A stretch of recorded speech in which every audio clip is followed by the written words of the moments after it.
Welcome to today's lecture. For today's discussion, we have a very fine poem entitled From Exile, and the poet is R. Parthasarathi.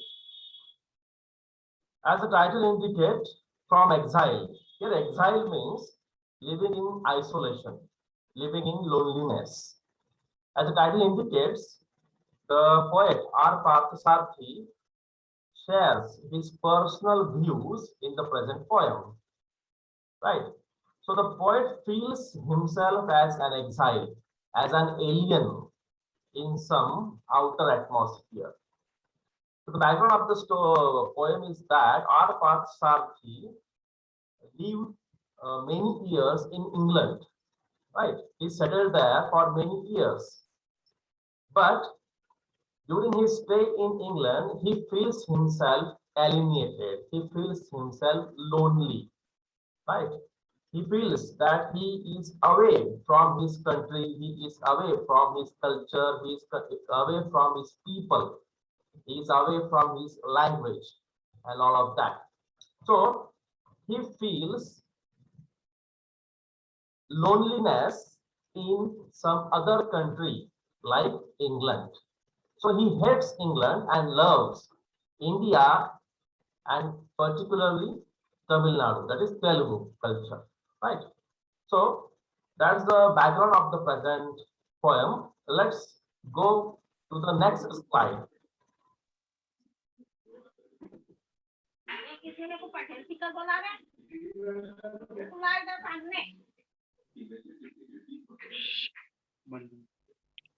पचपन कर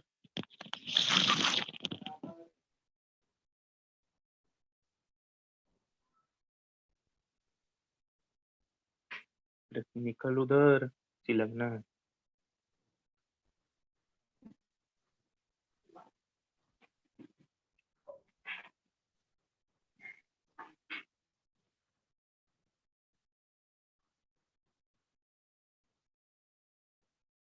Can you see the image of the poet? Hello, can you see the image of the poet?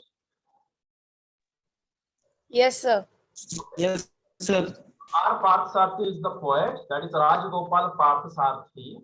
As the surname indicates, he is from South India, right? He was born at Tirupataraipuri, right? And he was educated in Bombay, right? He stayed in England also, in Leeds University, right?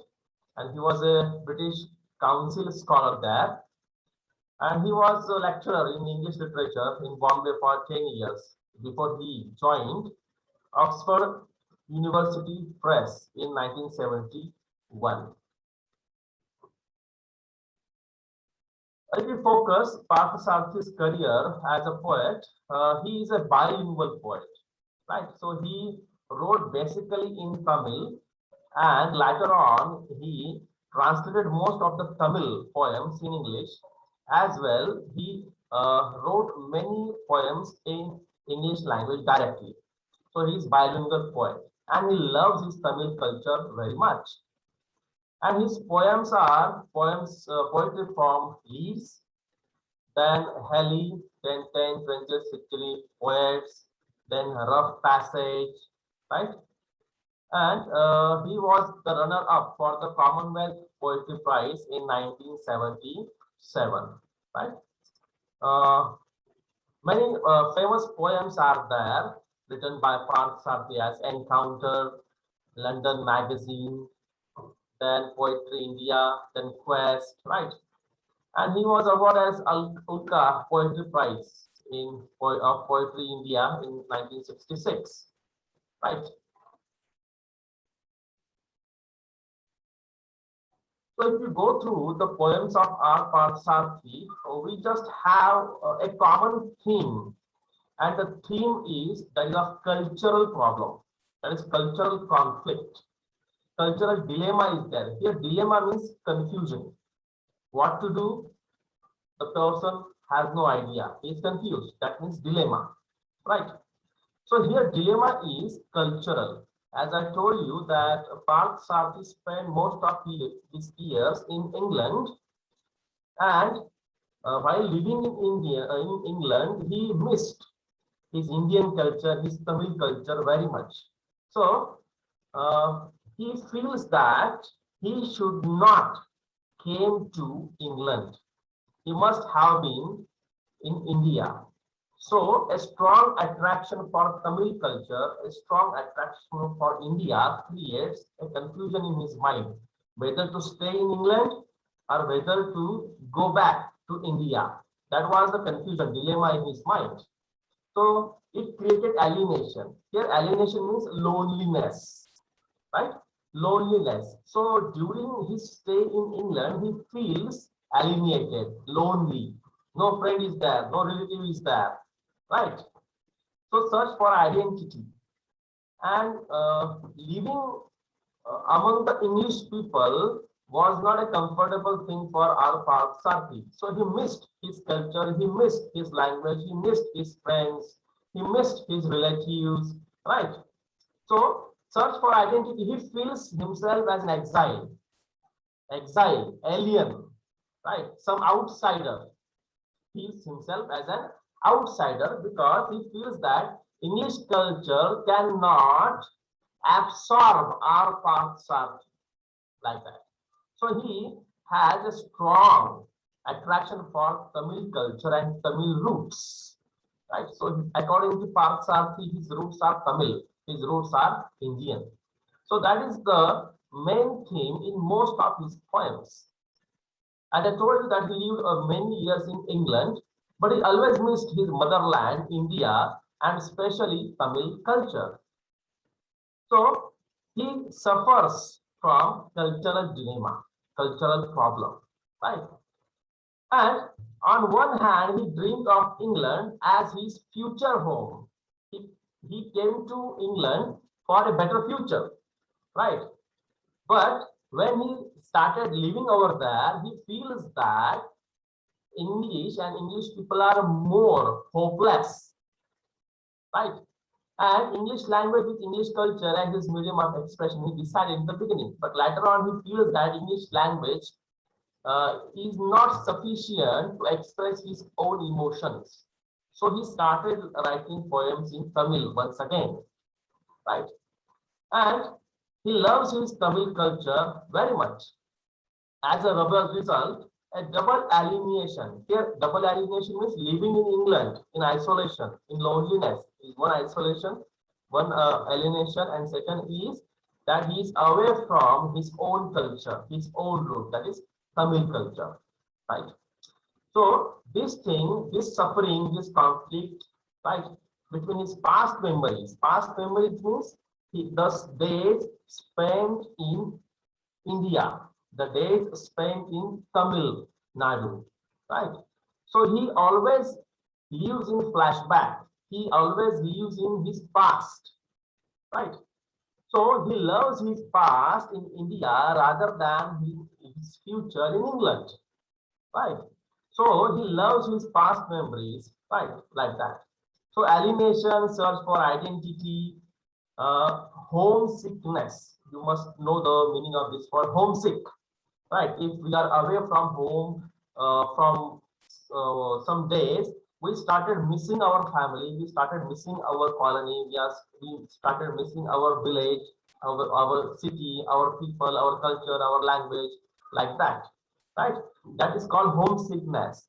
So while living in England, our Parth Sarthi has the feeling of homesickness, and he expresses this homesickness, attraction for Tamil culture in his each and every poetry. So his famous poem, that is Rough Passage, deals with emotional and cultural dilemma. See, emotional and cultural, emotionally. So he feels that he is attached to India emotionally very much. He is attached to Tamil culture, Tamil language, Tamil customs, right? But on the other hand, he feels not attached with English culture. He does not feel attraction for English people, English language, right? Like that. So He feels a foreign person in England, even though he spent many years over there, right? So homesickness, this feeling is over there in his poetry. The second thing, the second striking thing in his poetry is hatred for England. Hatred for England. As we discussed that he just went to England for a dream, and that dream was a better future. But when he started living in England, he feels that England is not a good place for him, not a suitable place for him, right? Went to England for his higher education, right? And he feels that because of this English background, he is disconnected from his Tamil roots. And he feels that England was a dirty place. England was a dirty place according to our Partisati. A dirty place means the English people are not friendly, they are not cooperative, right?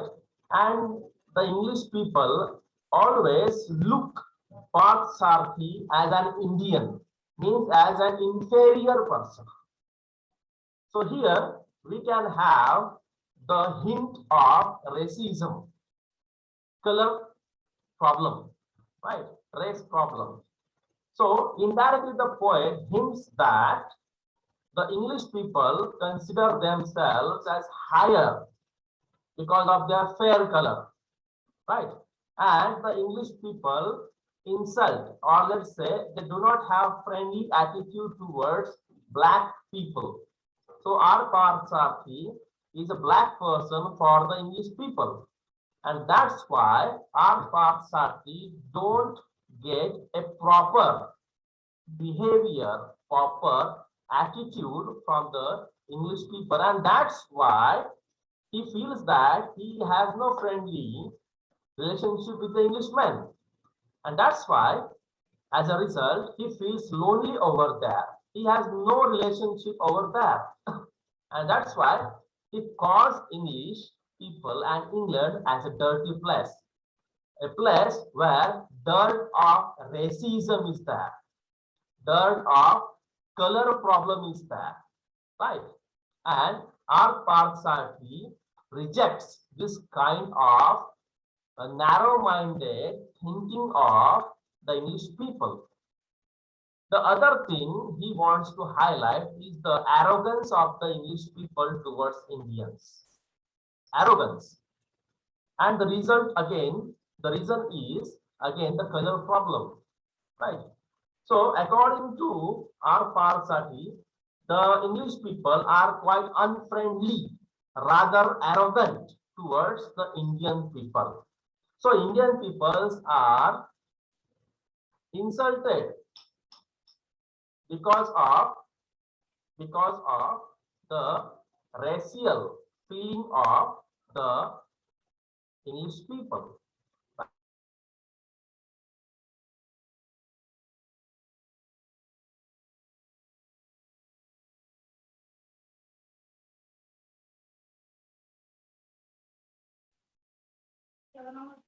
आवाज नहीं आ रही sir. So that's the insulting atmosphere painted by R. Parthsarthi in almost all his poems. So he hates England. He hates English people, right? He shares that English people call Indians as colures, right? Colures. Here the word colures means indicates color, or let's say racial discrimination. So they call Indians as black, inhuman, like that. And when he returned to India, R. Parthsarthi felt that he lost his native culture. So after spending many years in England, he felt that he lost his native culture. He lost the touch with his Tamil background. And he had become a misfit in his own country. Why misfit? Because as he spent most of the years in England, he lost touch with Tamil language. He lost touch with Tamil culture. He lost touch with friends. He lost touch with his relatives, right? So when he came back to India, he feels that everything has been changed. Everything has been changed. Okay, so he did not expect such kind of change after many years spending in England. So he feels that can he now live in India? That's a big question in his mind, right? He feels that on the other hand, he cannot live in England because of the arrogant and insulting attitude of the English people. So he came back to India.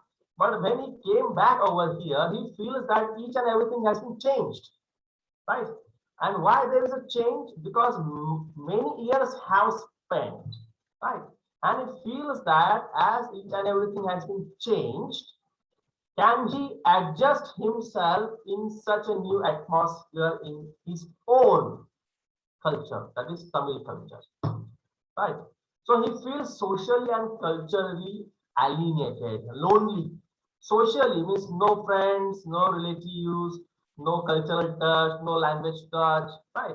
So he feels that he has been thrown away from Tamil language, Tamil culture, Tamil people, like that. So on the other hand, he feels lonely in England, and on the other hand, also he feels not happy in Tamil Nadu. So what to do? So this kind of confusion is there in his mind. What to do? So feels socially and culturally alienated. And he feels sorry to see that Tamil Nadu is blindly copying the West. Copying the West. It is the general mentality of the Indians that whatever is in the East is great, is nice, right? So we have a strong attraction for England, for America, like that. So our Parthsarthi feels that, tries to tell us that England, America in general, but England in particular, these countries look beautiful, look attractive outwardly, but inwardly they are, yes, how? They are dirty. They disrespect Indians, right? So he feels sorry that we Indians in general and people of Tamil Nadu in particular, they are attracted towards England. They are attracted towards the Western countries like England and America. But all these Western countries are dirty. So how angry our Parthsarthi is over here, right? So this is a recurring, this is a very common thing in most of his poems. Rough Passage is a very famous poem by R. Parthsarthi, and Rough Passage has three sections. First is Exile, that's our present poem. Second is Trial, and third part is Homecoming.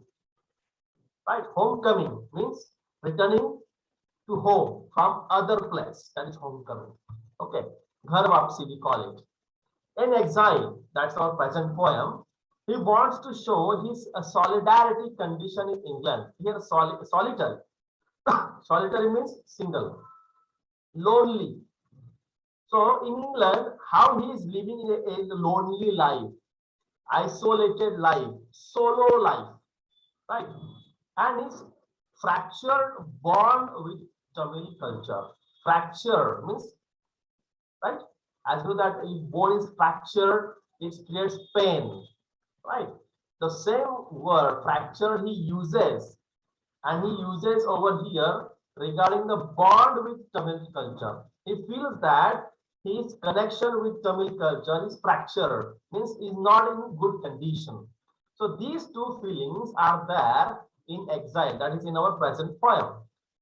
The second part, that is Trial, he expresses to find consolation through physical love, as the section deals with emotion, love, and human relationship. This is also a personal type of part of Rough Passage.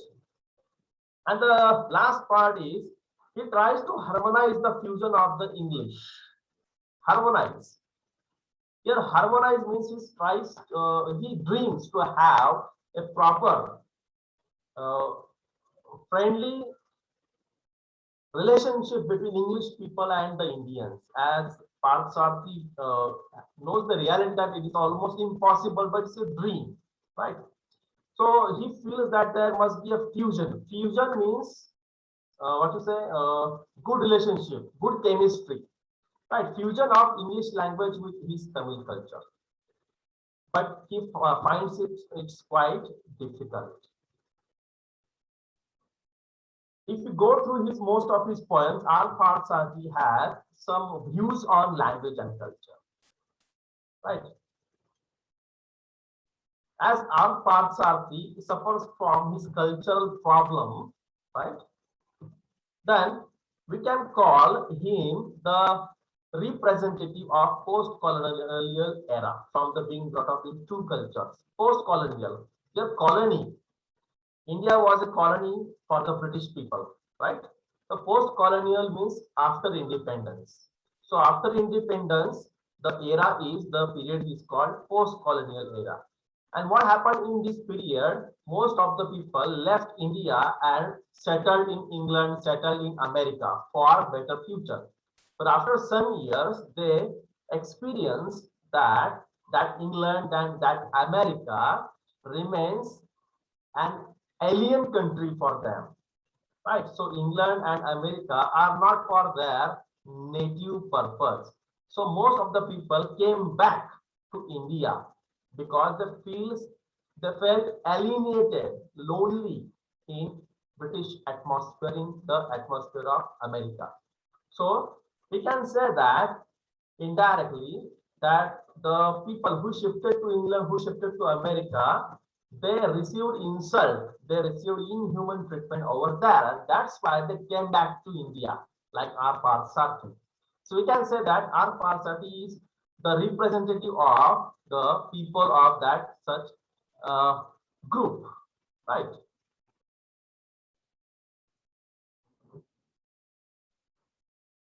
As we can say that in those poems, we find so many conflicts and dilemmas as he is heir to two languages and two cultures. Here, heir means varas in Marathi, we call it holder. Right? He holds two cultures. One is English culture and second is Indian culture in general and Tamil culture in particular. So two cultures, confusion between two cultures, right? So frustrated by English culture and attraction towards his roots, that is Indian culture. This game is over there in his mind. So he deeply suffers from cultural anxiety, cultural tension because of divided allegiance. Allegiance means English, that is British culture and Indian culture, right? So desperate longing for home, right? Homecoming, homesickness is a very striking feature in his poems. In Exile, in our present poem, he wants to show the image of India along with poverty, filth, domination, and social cultural structure of his natives as they were colonized and controlled through colonial discourse. Right? He feels that though our country is full of poverty, our country is full of filth, filled with dirt, domination, and all these things, still our India is best. Our India is best. Though England looks posh, though England looks very rich country, but inwardly in England and English people are narrow-minded. They are inhuman. Okay. So as he realizes the fact that his diasporic identity, see the word diasporic. Diasporic means a person who is not living in India, that is green card holder. Green card holder, NRIs. So these NRI people means diasporic people, and these diasporic people, they miss India, they miss Indian culture, they miss Indian language. So that word is used in diasporic literature. Okay, so if I am living in England, if I am living in America or in some other country, I am missing my own country, that is India. means I will be a diasporic man.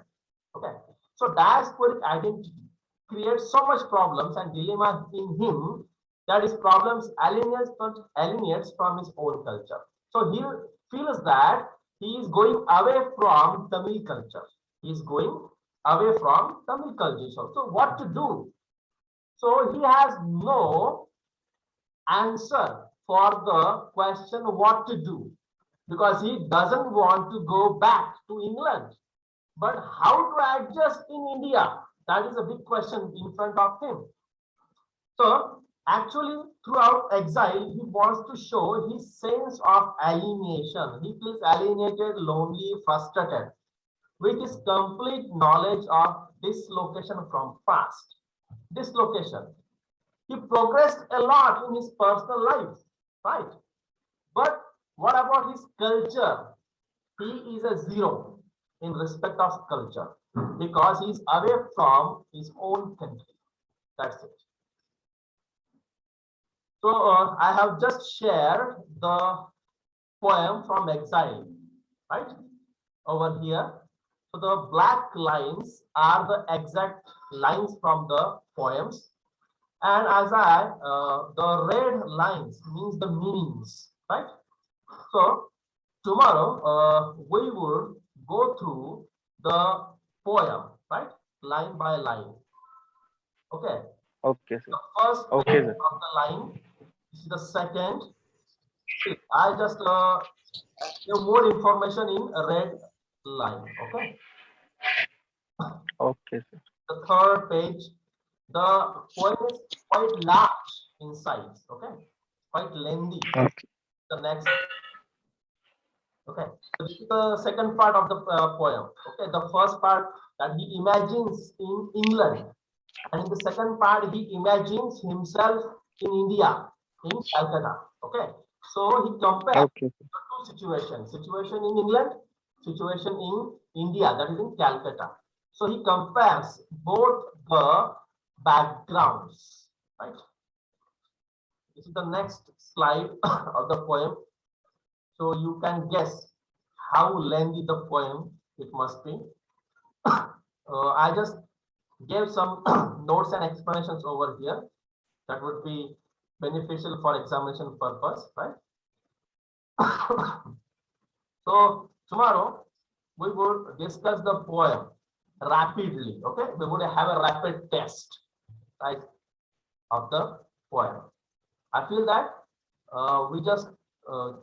I just tried to elaborate the background of the present poem